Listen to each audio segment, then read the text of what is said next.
अली भाई उलमाए सुन्नत तवज्जो फरमाए, बस दुआएं दें, आपसे दुआएं चाहिए, सुनाना तो इन्हें है, आप लोग तो सब जानते हैं, ये आपकी मोहब्बत है। वैसे ताज्जुब की बात है कि उलमाए सुन्नत की बड़ी कुर्बानी होती है, ये शुरू से आके बैठ जाते हैं और आखिर तक बैठे रहते हैं। मामला ये है कि अगर ये ना बैठे तो कमेटी वाले कहते हैं हिसाब करो, हमारे जलसे में नहीं आए थे, और अगर ज़्यादा बैठ जाएं, फजर में आंख ना खुले तो मस्जिद वाले कहते हैं हिसाब करो, टाइम से नहीं उठे थे इमाम साहब। ये भी एक कलमिया है। खुदारा आप लोग अपने मिजाज में शाइस्तगी लाइए, तबीयत में नरमी लाइए, किसी के साथ ऐसी सख्ती ना करें, दूसरों के साथ वही रवैया इख्तियार किया करें जो अपने रब से अपने लिए तुम उम्मीद किया करते हो। ये ख्याल रखिएगा, मैंने एक बहुत बड़ी बात आपसे कह दी, जो अपने रब से अपने बारे में उम्मीद रखते हो वही दूसरे के साथ रवैया इख्तियार किया करो। फरमाया गया जो जमीन वालों पे रहम नहीं करता, अल्लाह भी उस पर रहम नहीं फरमाया करता है। और ये भी फरमाया गया अल खल्क़ु अयालुल्लाह, ये पूरी मखलूक अल्लाह का खानदान है। तो फरमाया गया अगर मेरे परिवार को कोई बंदा सताए मुझे गवारा नहीं है, अगर हम रब के परिवार के, रब के खानदान के किसी शख्स को अगर तकलीफ देंगे तो परवरदिगार आलम को भी गवारा नहीं हो सकता। समझ रहे मेरी बात? अल्लाह ताला आपको जज़ाए खैर दे। तो कोशिश ये करें कि थोड़ा सा जो मुतवल्ली हजरात हैं, कई मुतवल्ली होंगे इतने बड़े पंडाल में, उनसे मेरी गुजारिश है तनख्वाह वक्त पे दिया करें, हिसाब सख्ती से ना लिया करें, अपने हिसाब की डायरी संभाल के रखा करें।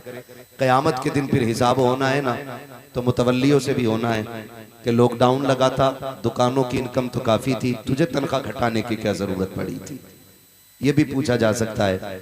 लेकिन जो मुतवल्ली हजरात, सेक्रेटरी हजरात, खजांची हजरात सच्चे लोग हैं और सच्चाई के साथ अपना काम करते हैं, इंशाअल्लाह अपनी इसी खिदमत की वजह से वो जन्नत में जाने का हक हासिल कर लेंगे।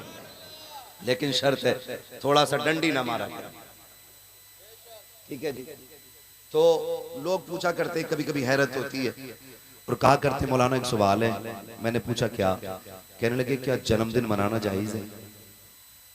तो मैंने कहा इससे तो किसी का इनकार नहीं है, जब हम हुजूर का जन्मदिन मना सकते हैं तो फिर अपना भी मना सकते हैं, लेकिन ईसाई और यहूदियों के तरीके पे नहीं होना चाहिए। मगर मैंने कहा करना क्या है? कहने लगे हम 40 साल के हो गए, बड़ी खुशी की बात है। तो कभी कभी ख्याल आता है, हम जो कहते हैं ना कि हम बड़े हो गए, हमारे गांव में सबसे बड़ा वो शख्स है,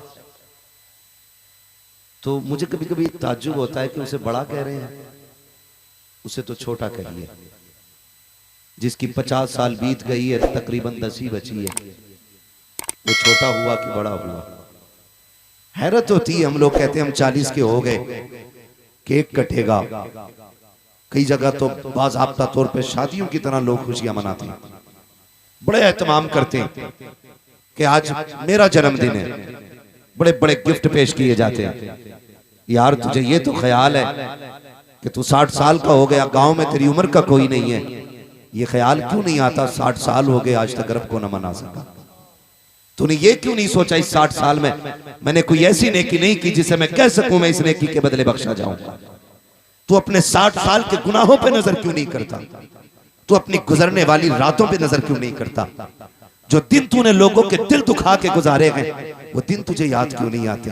तुझे नहीं लगता जब 60 साल का हिसाब लिया जाएगा तो मुश्किल होगा? तुझे नहीं लगता जब 40 साल का नामा अमाल हाथ में दिया जाएगा और जब तेरा अमल तराजू पे रखा जाएगा तो उस वक्त बगलें झांकने के सिवा कुछ नहीं होगा? डॉक्टर इकबाल ने कहा था कि मोहम्मद से वफा तूने तो हम तेरे हैं, ये जहां चीज है क्या लोहो कलम तेरे हैं। नौजवानों अब वक्त बर्थडे पे केक काटने का नहीं है, अगर तुझे एहसास हो जाए उम्र 25 आ गई है तो 25वें साल की आखिरी शब में पूरी रात के लिए मुसल्ला बिछा दिया करो, रब की बारगाह में बैठ जाया करो, रो के कहा करो मेरे परवरदिगार तूने 25 साल नेमतें दी, लेकिन मैं तेरा एहसान मानता तो रहा लेकिन शुक्रिया अदा न कर सका। ए मेरे परवरदिगार, बाप नाराज हो जाता है तो जायदाद से अलग कर देता है, उस्ताद नाराज हो जाता है शागिर्दी से निकाल देता है, पीर नाराज होता है है, सिलसिले से निकाल देता है। यार नाराज होते हैं, महफिल से निकाल देते हैं। बस्ती वाले नाराज होते हैं, शायर बदर कर देते हैं। मेरे मालिक तेरे करम पे कुर्बान जाए, हमने 5 वक्त की नमाजें छोड़ी, 1 वक्त का खाना बंद ना किया, हम झूठ बोलते रहे, तूने पानी बंद ना किया, हमने पूरी जिंदगी जिनाकारी में गुजारी, तूने हवाएं बंद नहीं की, तेरी नाफरमानियां करते रहे, तूने ऑक्सीजन को ना रोका और रह गई तेरी पावर की बात। अगर तू चाह लेता 1 सेकंड में पूरी दुनिया सजदे में होती, अगर तू चाह लेता पूरी कायनात सजदे में पड़ी होती, लेकिन वो तो ये कहता है हम जबरदस्ती नहीं चाहते, हम तेरा दिल देखना चाहते हैं। कौन प्यार करके मस्जिद में आता है, कौन मजबूर होकर मस्जिद में आता है। बिछाओ मुसल्ले रात को, रो करके रब को आवाज दिया करो, खुदा की कसम तेरी आंख से आंसू बाद में जुदा होगा, बख्शिश का परवाना तुझे पहले दे दिया जाए। नारे रिसालत, नारे गौसियत, मुफ्ती हम्माद साहब किबला, नारे तकबीर।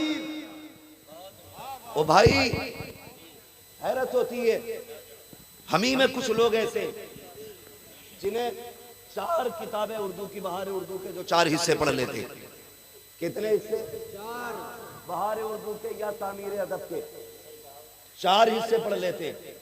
अगर वो मस्जिद में तो इंतजार कर रहा है इमाम कब छुट्टी पे जाए और कब मैं मुसल्ले पे चढ़ूं। इमाम साहब छुट्टी मारे और मैं चढ़ूं मुसल्ले पे।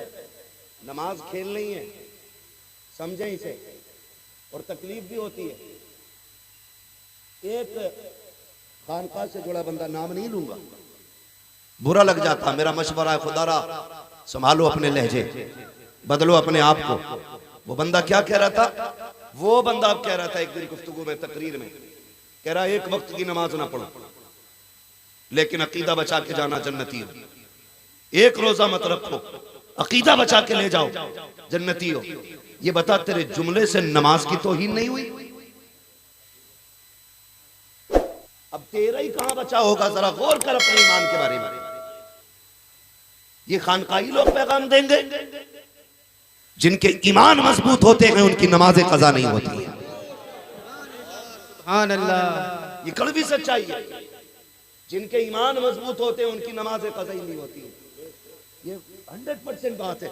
तो 4 हिस्से पढ़ के मुसल्ले पे चढ़ जाते हैं। सुने नमाज क्या चीज है।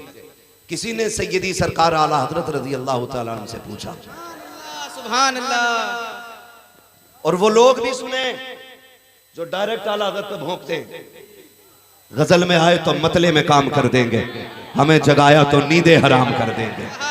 इमाम अहमद रजा को समझने की जरूरत है, बहुत संजीदगी से सुने जरा। इमाम अहमद रजा को समझने की जरूरत है। लोग कहते हैं वो खाली मौलाना थे, वो मौलाना नहीं थे। खाली मौलाना होने के लिए 1-2 फन काफी है, 1-2 इल्म काफी है मौलाना होने के लिए।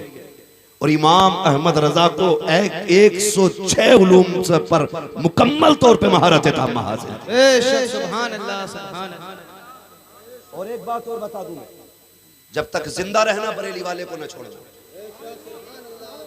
ये एक हवा चली है, तवज्जो फरमाए, एक हवा चली है जिसकी कई दाल नहीं गलती, वो आला हज़रत पे भौंकना शुरू कर देता है।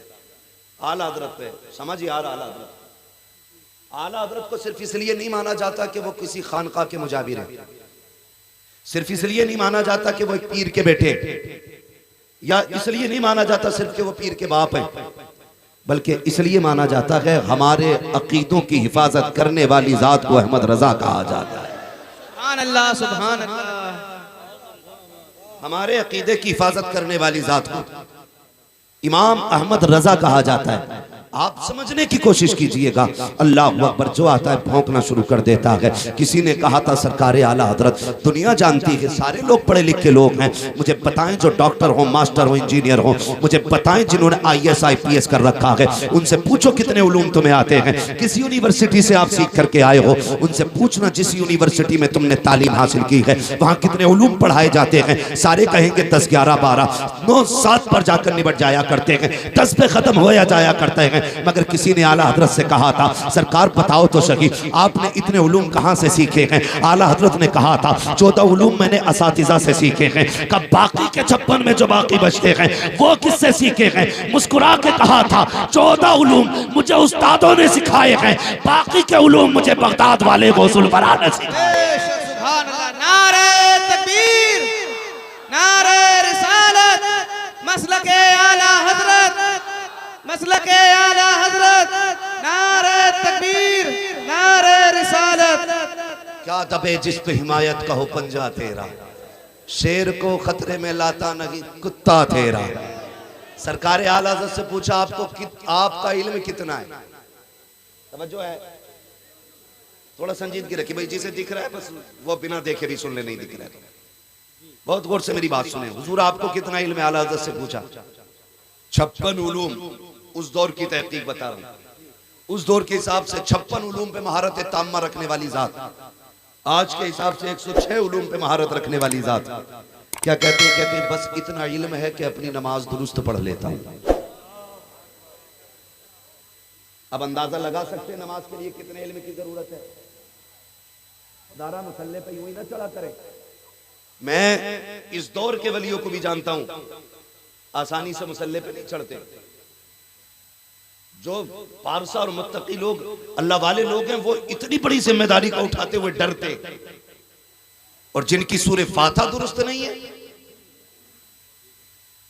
वो कहते हैं सुनो भाई इसके पीछे नमाज नहीं हो रही है। कहा क्यों? कि इसका पैर ही है। हम मस्जिद में जाते हैं, अपनी नमाज दुरुस्त करें, अपनी नमाज। कभी इलाके जब सजदे में थे इमाम साहब तो अंगूठा हिल लिया था। अब ये बात बताओ, जब बंदा सजदा करता है तो आंखें ऊपर होती कि नीचे? जो जाते हैं मस्जिद वही बोले, बहुत कम लोग जाते हैं भाई। नीचे होती है ना। जब तेरी आंखें नीचे थी तो तू टिप किधर को रहा था? किधर को ताड़ रहा था सजदे में भाई? तुझे ये पता चल गया सजदे में अंगूठा हिल गया, तू क्या कर रहा था भाई? यारा सोचिए, मस्जिद में आया करें तो अपनी इबादत के बारे में गौर करें। अगर किसी से कह दो ना कि भाई दुआए कुनूत सुनाइए तो कह भाई ये क्या होगा?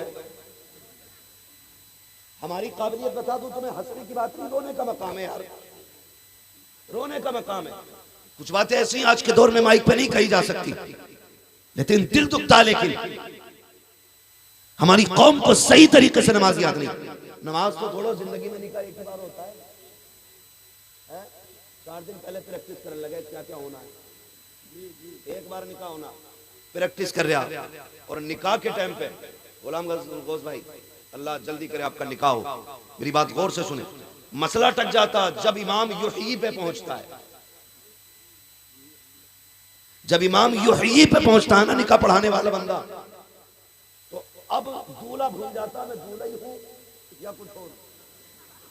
वो कहते दूल्हा से क्या युही, तो वो यार का मुंह देखता अपने, ऐसे कहना। निकाह तेरा हो रहा भाई, उसका नहीं हो रहा। ये कंडीशन है हमारी, ये कंडीशन है हमारी। मेरे भाई अपनी इस्लाह की कोशिश करें। जब तक हर बंदा अपनी इस्लाह की कोशिश नहीं करेगा तो इस्लाह नहीं होने वाली है। ये मत सोचना ये कहेंगे तब करेंगे, ये कहेंगे तब करेंगे।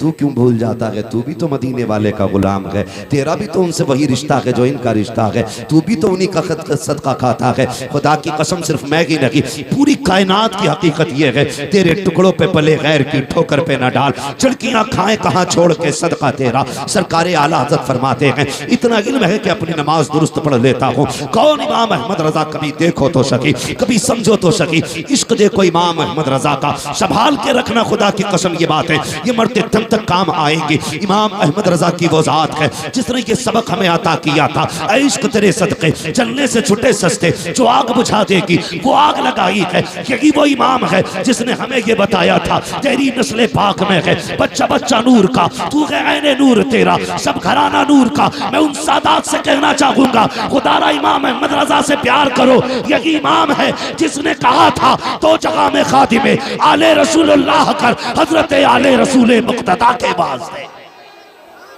सुभान अल्लाह, जिंदाबाद जिंदाबाद।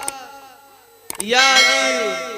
और खुदा की कसम सुने, हमारी कौम को बेवकूफ बनाया जाता है। कहते हैं आला हजरत काफिर बनाने की मशीन थी, गलत। आला हजरत आशिक बनाने की मशीन है। आला हजरत आशिक बनाने की मशीन है। जो गया हो बरेली, सच बताना दिल पे हाथ रख के, यहाँ तो जिंदगी गुजरी है काफी बरेली शरीफ में। आला हजरत के मजार शरीफ से निकलने के बाद घंटों तक बदन की खुशबू नहीं जाया करती है। जाओ, यकीन ना हो तो आजमा लेना जाके, ये खुली करामत है मेरे रजा की। और हालत देखो कई जगह हमारी कौम ना, खुदारा तरफ नजरिए दुरुस्त कीजिए, नजरिए दुरुस्त कीजिए, मसला क्या हालत है, मजबूती से कायम रहिए। एक पीर साहब का इंतकाल हुआ तो अंधभक्ति उधर ही नहीं है, इधर भी। जब पीर साहब कब्र में गए ना तो उन्होंने कहा सुराख खोल दो। कहा क्यों? कि इससे फैज आएगा। 3 दिन के बाद ऐसी बदबू निकली, मोहल्ले वाले घर छोड़ के बाहर। ऐसी बदबू। ये देखें कब्र का जो निजाम अल्लाह ने बनाया ना, ये बड़ा प्यारा निजाम है। उसने क्या हिकमत रखी है। वो कहता मिट्टी डाल दो, कौन अच्छा है कौन बुरा है ये राज हम कयामत में खोलेंगे। कौन अच्छा है कौन बुरा है ये राज हम कयामत में खोलेंगे। उसने इतना प्यारा निजाम बनाया और लोग सुराख खोल देते, फिर रुका भी नहीं जाता। हर एक के बदन से खुशबू नहीं आती है। लोगों ने बराबरी पे जनाजे रखे था जो शरिया के विसाल के बाद, और लेकिन एसी लगाई थी उसमें, फिर हमने एयर कंडीशन में, फिर भी ऐसा हो गया मुंह। मगर तारीख गवाह है, ये सिर्फ हकीकत नहीं, हकीकत पे बोल रहा हूँ, हकीकत पे बोल रहा हूँ। और बरेली बरेली है यार, जो बरेली से ताल्लुक रखते हैं, फख्र करना अपने नसीब पर कि रब ने हमें और आपको बरेलवी बनाया है। सुभान अल्लाह, सुभान अल्लाह। कड़वी सच्चाई बता रहा हूँ। जो पूरी जिंदगी ताजुश शरिया के खिलाफ भौंकते रहे, जो कहते थे काजिल कुज़ात नहीं माना जाएगा, जो कहते थे ये नाबीना है, इनके अंदर शराइत पूरे नहीं है, अल्लाह की इज्जत की कसम खा के कहता हूं, मैंने ताजुश शरिया के जनाजे में उन्हें बरेली के अंदर गलियों में ठोकर खाते देखा था। जो पगड़ी संभाल के कहते थे अख्तर रजा कोई जात नहीं है, मैंने उनकी पगड़ियां उछलते देखी हैं। किसी की ठोकर में आते थे, किसी के धक्के खाते थे। मैं पूछना चाहता था, आज पूछूं, कहो शेख साहब, तुम तो कहते थे ये पूरा मौलवी नहीं है, तुम तो कहते थे ये पूरा फकीह नहीं है, आज ठोकरें क्यों खा रहे हो? तो मुझे उनसे जवाब यही मिलता, ये बात अपनी जगह है, हमने जो भी बोला था हसद में बोला था। आज हकीकत यह है कि ये अख्तर रजा का जनाजा सिर्फ पीर का जनाजा नहीं है, सिर्फ मौलवी का जनाजा नहीं है, ये अल्लाह के वली का जनाजा है, अल्लाह के वली का जनाजा है। और दलील देखिएगा, 3 दिन के बाद जब मिट्टी चली के जनाजा चला, गुलाब के फूलों में चेहरा था। खुदा की कसम, बड़े अच्छे अच्छों के चेहरे बिगड़ जाते हैं 3 दिन के अंदर। 72 घंटों के बाद भी मेरे मुर्शिद का चेहरा देखने के लायक था। और उनका जनाजा कह रहा था, ज़मीन मैली नहीं होती, ज़मन मैला नहीं होता, मोहम्मद के गुलामों का कफन मैला नहीं। नारे तकबीर, नारे रिसालत, मसलके आला हजरत, इश्क मोहब्बत, इश्क मोहब्बत, इश्क मोहब्बत, इश्क मोहब्बत। नारे तकबीर, नारे रिसालत। लौट के सबको आना वही है, देर आए दुरुस्त आए। अगर ये शाम तक भी लौट आए फिर भी खैर, लेकिन आना है, आना। हम तो एक बात कहते हैं, तवज्जो है सारे लोगों की, तवज्जो है नौजवानों, जब तक जिंदा रहना बरेली वाले रहना, बरेली वाले रहना। इसकी एक वजह सुने, बहुत गौर से मेरी बात सुनिए। अल्लाह सलामत रखे आप सारे लोगों को। प्रधान जी, अल्लाह आपको जज़ाए खैर दे। माशाल्लाह, प्रधान जी की बड़ी मेहनतों के बाद ये प्रोग्राम माशाल्लाह हुआ है। अल्लाह सलामत रखे हमारे भाई को, अल्लाह हुजूर का सदका अता करे, बिलखुसूस बगदाद वाले की खैरात अता करे। जिन जिन लोगों की कोशिश देती है, अल्लाह सबको जज़ाए खैर दे। बस तवज्जो है ना सारे लोगों की। अगली बात करूं, बुरी तो नहीं लग रही किसी को, और लगे भी तो क्या फर्क पड़ता है। पाए मोरा लंग नेस्त, मुल्के खुदा तंग नेस्त। हाँ, फर्क कोई नहीं पड़ता है। जो बात सच्ची है कह के जाना है, आना पलट के सबको वहीं पे। याद रखिएगा, मैं तो चैलेंज करता हूं, आला हजरत ने जो अपनी जिंदगी में तसनीफी कारनामा अंजाम दिया है, तो उसको अगर अलग हटा दिया जाए, फिर मैं चैलेंज करता हूं फातिहा साबित करें आज के दौर के सारे मौलवी बैठ के, खास करके वो लोग जो आला हज़रत की मुखालफत करते हैं और जिंदगी में उन्होंने आला हज़रत की तसनीफात को ना पढ़ा हो। जाओ तीजा साबित करके दिखाओ, 40वां साबित करके दिखाओ, मर जाओ कि मजार की चादर साबित नहीं कर सकते हो। आज जो तुम्हारे बाप दादा की चादर सलामत है, एहसान बरेली वाले का है। आज जो मजारों पे फूलों की चादरें हैं, यह एहसान बरेली वाले का है। आज जो ये लोगों का आशिकों का हुजूम है, यह एहसान बरेली वाले का है। मैं तो कहता हूं अगर कंजुल ईमान हटा दिया जाए तो कुरान नहीं समझ पाओगे, नहीं समझ पाओगे। हाँ, जिन्होंने कंजुल ईमान से दूरी इख्तियार की आज तक भटक रहे हैं, आज तक भटक रहे हैं। महबूब इसलिए आपको फतह दी, ना फतह ना लका फतह मुबीना, इसलिए फतह दी। क्यों कहते हैं? ताकि आपके अगले पिछले गुनाह बख्श दिए जाएं। और महबूब क्या कहते हैं? रब ने तो महबूब को बेगुनाह बनाया है। और सुन्नियों का अकीदा है अंबिया और फरिश्ते गुनाहों से मासूम होते, इनसे गुनाह हो ही नहीं सकता, हो ही नहीं सकता।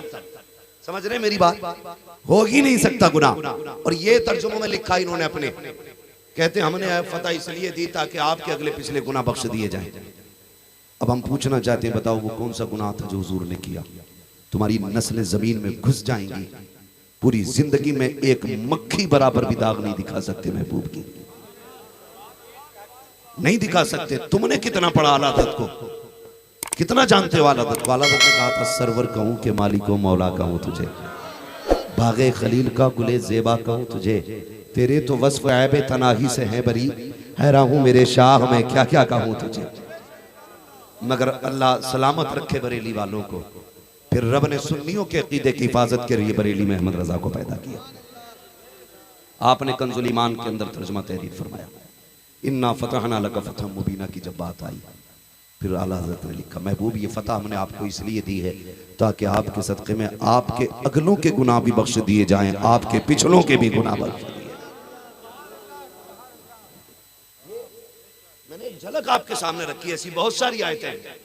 इसलिए ईमान बचाना है तो आला हज़रत का कंजुल ईमान ला के रखिए, और पाक और नापाकी को समझना तो फतावे रज़विया ला के रखिए, वरना लोगों ने पाकी और नापाकी के बड़े गंदे मसले लिखे हैं, उनसे भी बचिएगा। मैं तो मिंबर की तौहीन समझता हूं उस तरह बात करने में जैसे उन्होंने किताबों में लिखा है।